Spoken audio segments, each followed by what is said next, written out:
后山花莲景致多变，依偎着蓝色的海岸线，有着浪花卷起千堆雪的澎湃。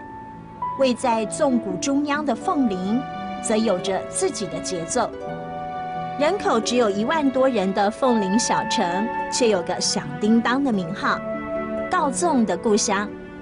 这里是全台告纵密度最高的地方，因此还有一个校长梦工厂。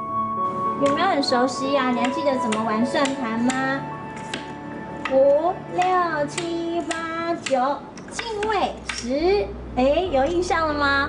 俺胎藏跟算盘，你有看过吗？我觉得以前要是有这种算盘啊，我一定会学得更好。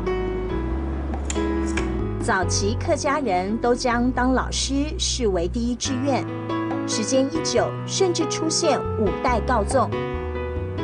凤林的文风鼎盛，浓缩在校长梦工厂里。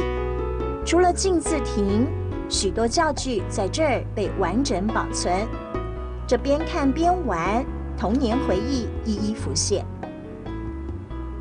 我发现啊，这个凤林真空有懂多告纵巧啊，有120人的告纵，密度好高哦，这么多告纵。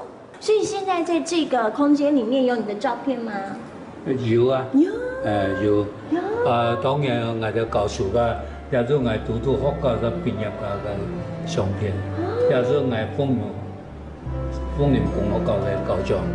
小城的淳朴展现在生活的点滴中，走累了想歇歇脚，没有太多现代元素、亮丽色彩的冰果店，端上的是数十年如一的口味，淡淡的柠檬香，是许多在外的游子心中最挂念的滋味。